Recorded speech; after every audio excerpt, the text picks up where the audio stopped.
নবী? আদম নবী কিসের তৈরি? সবাই বলেন, মানে বলতে ভয় পান। আরে আদম নবী কিসের তৈরি? আদম নবীর সন্তানরা কিসের তৈরি হবে? মুহাম্মদ সাল্লাল্লাহু আলাইহি সাল্লাম বাশার আদম নবীর সন্তান, তাই তিনিও মাটির তৈরি। বুঝেন নাই কথাটা? বাশারকে মাটি বলার মধ্যেই সম্মান। বলেন বাশারকে কি বলার মধ্যে সম্মান? এটা মনে রাখবেন, বাশারকে মাটি বলাটাই সম্মান। আল্লাহ আমগরে বুঝার তৌফিক দান করেন। এখন আবার আরেক ঝামেলা, সন্তান মাটির তৈরি, যেহেতু বাবা মাটির তৈরি। ঈসা নবীর তো আব্বাই নাই, তাহলে উনি কিসের তৈরি? ঈসা নবীর কি নাই?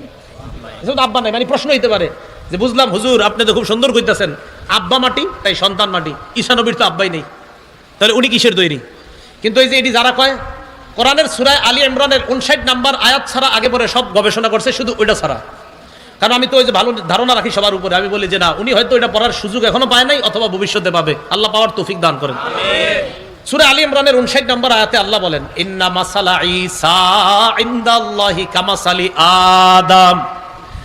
ঈসা নবীর দৃষ্টান্ত আল্লাহর কাছে আদমের মতো। তুমগো আব্বা আদমকে আমি আল্লাহ যেমনে বানাইছি, ঈসা নবীর বাপ ছাড়া ওই আদমের মতোই বানাইছি। তাহলে বাপ মাটি তাই সন্তান মাটি। ঈসা নবীর তো আব্বাই নাই, আল্লাহ হয়তো নাই, কি হয়েছে? বাকি তুমগো আব্বারে যে মাটি দিয়ে বানাইছি, ঈসা নবীরও কিন্তু আমি ওই আদমের মতোই বানাইছি। ব্যাখ্যা আসছে কি জানেন? যে আল্লাহ আদম নবীরে বানাইছে মিন তুরাব, মাটি থেকে। বানানোর পর বলছে কুন, হও। কুনের ব্যাখ্যা আছে কুন বাশারা, আপনি মানুষ হন। ফায়াকুন, এই ফায়াকুনের ব্যাখ্যা ফায়াকুনু বাশারা, তখন তিনি মানুষ হলেন। তাহলে ঈসা নবীর দৃষ্টান্ত কোন নবীর মতো?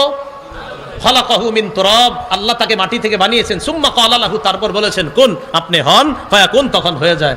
আল্লাহ আমাদের সকলকে ঝগড়া মুক্ত কোরআন সুন্নাহ বুঝার তৌফিক দান করেন। মনে রাখবেন, হকের পথে যারা আছেন তাদের দলিল কোরআন হাদিস, হকের পথে যারা নাই তাদের দলিল অমুক তমুক। এটা সবসময় মনে রাখবেন, বলবে অমুকে বলেছে, তমুকে বলেছে। আর হকের পক্ষে যারা থাকবেন তখন বলা হবে কোরআনে আছে, হাদিসে আছে। আল্লাহ আমগরে বুঝার তৌফিক দান করেন। এখানে তো আমিন আমিন কোন, বাইরে গিয়ে কোন আপনারটা আপনি মানেন, আমারটা আমি মানি, এটা কিন্তু ঠিক না। আচ্ছা, তা আদম নবীরে গিয়ে বলবে আনতা আবুল বাশার, আপনি বাশারের পিতা, মানুষের পিতা। খলাকাকাল্লাহু বিয়াদিহি, আল্লাহ আপনাকে নিজ কুদরতি হাতে বানিয়েছে। ওয়া নাফাখা ফীকা মির রূহিহি, আল্লাহ আপনার মাঝে তার রূহ ফুঁকে দিয়েছে। রূহ কি জিনিস? সবাই এটাই বলেন, বলেন রূহ কি জিনিস, বলেন এটা।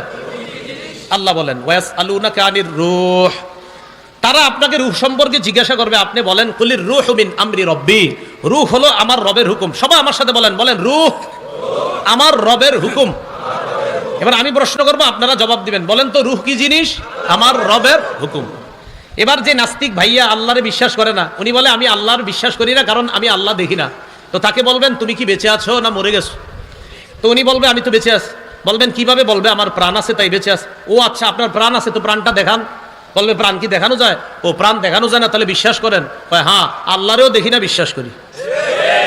হে প্রাণ দেখে না, বিশ্বাস করে। আমরা আল্লাহরে দেখি না, বিশ্বাস করি। এই দেখেন আমার দিকে তাকান, ব্যথা পাইছি নি? ব্যথাটা একটু দেখান তো আমারে, দেখাতে পারবেন? ব্যথা দেখানো যায় না, বিশ্বাস করিনি, বিশ্বাস করি না। ব্যথা যে পাইছি বিশ্বাস করিনি, তাহলে ব্যথা আমি পাইছি বিশ্বাস করি, দেখি না। আমার শরীরের মধ্যে কত জিনিস যা আমি দেখি না, বিশ্বাস করি। আমাকে যিনি বানিয়েছেন সেই রব, তাকে দেখি না তো কি হয়েছে, বিশ্বাস করি। তা আদম নবীরে বলবে নাফাখা ফীকা মির রূহিহি, আপনার মধ্যে তার রূহ ফুঁকে দিয়েছেন। ওয়া আমারাল মালাইকাতা ফাসাজাদু লাকা, ফেরেশতাদেরকে হুকুম করেছেন, তারা আপনাকে সিজদা করেছে।